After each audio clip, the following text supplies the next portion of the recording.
वाह। सीमा गर्मियों की छुट्टियों में अपनी नानी के गांव आई थी। सीमा नानी के घर पहुंचने के बाद अपनी नानी के पैर छूती है और उनसे आशीर्वाद लेती है। तभी उसकी नानी उससे कहती है, इतनी बड़ी हो गई मेरी सीमा, चल जल्दी से हाथ मुंह धो ले, मैं तेरे लिए खाना लगा देती हूँ। भूख लगी होगी ना? हाँ नानी, भूख तो लग रही है मुझे, आपके हाथ के बने हुए पीले दाल और चावल खाने की। कितना टाइम हो गया है मुझे आपके हाथ का बना हुआ दाल चावल खाए हुए। तू तो नौकरी में व्यस्त थी, तो तुझे कहाँ से टाइम मिलेगा अपनी नानी के लिए? और जब इतने टाइम बाद आई है तो ज्यादा टाइम के लिए रुक कर जाएगी तू। हाँ हाँ नानी, इस बार पूरे 2 महीने के लिए आई हूँ। सीमा की नानी अंदर जाकर उसके लिए खाना बनाने लगती है। सीमा कमरे में अकेली होती है, तभी उसे किसी औरत के रोने की आवाज सुनाई देती है। वो कभी खिड़की से बाहर झांकती है तो कभी दरवाजे से बाहर झांकती है। उसे समझ में नहीं आ रहा होता है कि आखिर रो कौन रहा है। तभी नानी खाना लेकर आ जाती है। वो अपनी नानी से कहती है, नानी, कोई औरत रो रही है क्या? मैं जब से यहाँ आई हूँ तब से मुझे यहाँ किसी औरत की रोने की आवाज आ रही है। हे भगवान, कहीं ये वही तो नहीं? बोलो ना नानी। अरे कोई नहीं रो रहा, ये तेरे मन का वहम है। और तू ना अब खाना खा ले, ज्यादा यहाँ वहाँ की बातों में ध्यान मत दिया कर। जल्दी से खाना खा और फिर मेरे साथ आ जा मेरे कमरे में, दोनों बैठकर खूब सारी बातें करेंगे। ऐसे ही अगले दिन सीमा अपनी नानी के साथ गांव के बाजार जा रही होती है। उसी रास्ते में फिर से किसी औरत के रोने की आवाज आती है। वो अपनी नानी से कहती है, अरे नानी, क्या सच में तुम्हें अभी भी किसी औरत की रोने की आवाज नहीं सुनाई दे रही? मुझे किसी औरत की बहुत बुरी तरीके से रोने और चीखने की आवाजें आ रही हैं। मैं बहुत परेशान हूँ नानी, आखिर ये कौन है? मुझे लगता है कि सीमा को शहर भेज देना चाहिए, यहाँ रहना उसके लिए ठीक नहीं। नानी बोलो ना, आप चुप क्यों हो जाती हो? सीमा, तू घर चल, मुझे तुझसे बहुत जरूरी बात करनी है। नानी सीमा को घर ले आती है और सीमा से कहती है, सीमा, कल सुबह तू शहर वापस चली जाएगी। अरे अचानक? आखिर क्या बात है नानी, आप मुझे ऐसे जाने को क्यों कह रही हो? मैं बस जो कह रही हूँ उस पर ध्यान दे। तू कल सुबह यहाँ से चली जाएगी, और ये बात मैं कोई मजाक में नहीं बोल रही। तू कल जाएगी तो मतलब जाएगी। अरे नानी, चली जाऊंगी मैं, ठीक है, पर आखिर बात क्या है ये तो बता दो। मम्मी से कोई बात हुई है या फिर मुझसे कोई गलती हुई है जो तुम मुझे अचानक से जाने के लिए बोल रही हो? देख सीमा, रात बहुत हो चुकी है और मुझे इस बारे में कोई बात नहीं करनी। चल, अब चल के मेरे साथ सो जा। सुबह की बस पकड़कर तुझे शहर भी तो जाना है। सीमा को अपनी नानी का ऐसा व्यवहार देखकर बहुत ही अजीब लगता है। उसे कुछ समझ में नहीं आ रहा होता है कि आखिर उसकी नानी उसे अचानक से गांव छोड़कर जाने के लिए क्यों कह रही है। ये सारी बातें सोचते सोचते सीमा की आंख लग जाती है और वो अपनी नानी के साथ सो जाती है।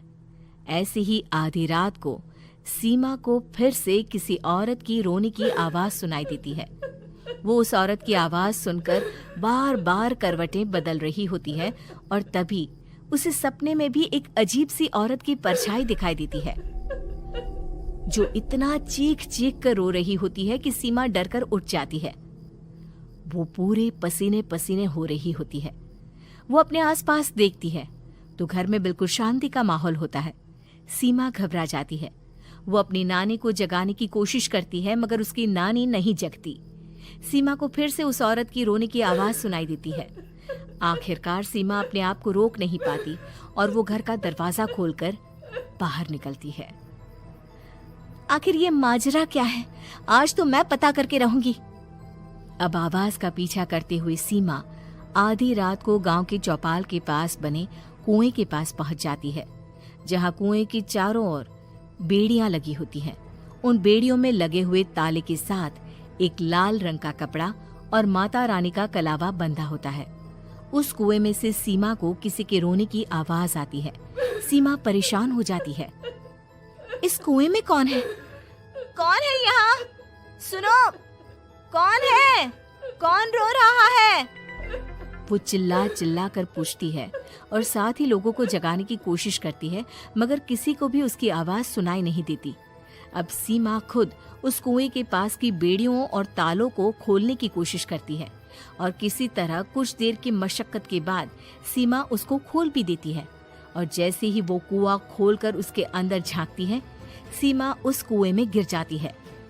इतने में उसकी नानी की नींद भी खुल जाती है और सीमा को पास ना देखकर नानी परेशान हो जाती है। नानी घबराकर पूरे घर में उसे ढूंढने की कोशिश करती है, जिसके बाद उसकी नानी और सभी लोग उस खूनी कुएं के पास जाते हैं और सीमा की नानी कुएं के पास खड़ी होती है।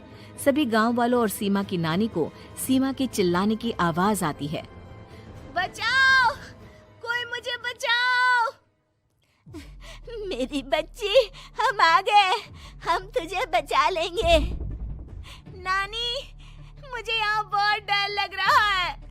यहाँ इंसान की कटी हुई मुंडिया, हाथ, पैर और कंकाल है और खून भी है। नानी, मुझे डर लग रहा है। आप सब मेरी मदद कीजिए, नहीं तो ये खूनी कुआं मेरी बच्ची को भी खा जाएगा। अरे मुझे तो ये समझ में नहीं आ रहा कि आखिर इस खूनी कुएं को खोला किसने।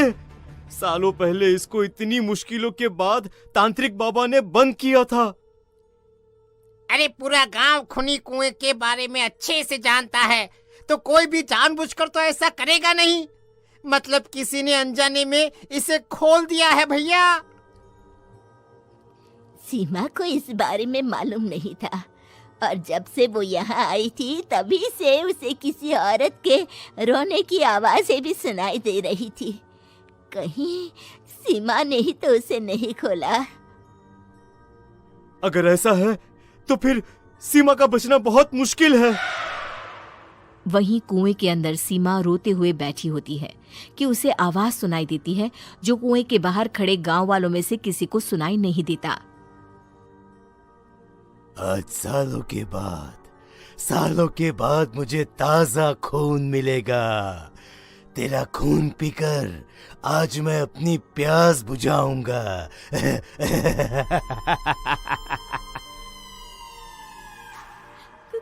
कौन है? कौन है?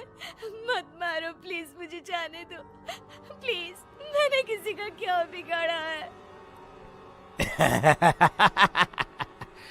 वो तुझे मरने के बाद पता चल ही जाएगा। जितने में गांव वाले और सीमा की नानी कुछ सोच पाते, उतने में उन्हें सीमा के चिल्लाने की आवाज आती है और अगले ही पल सब शांत हो जाता है। क्या हुआ?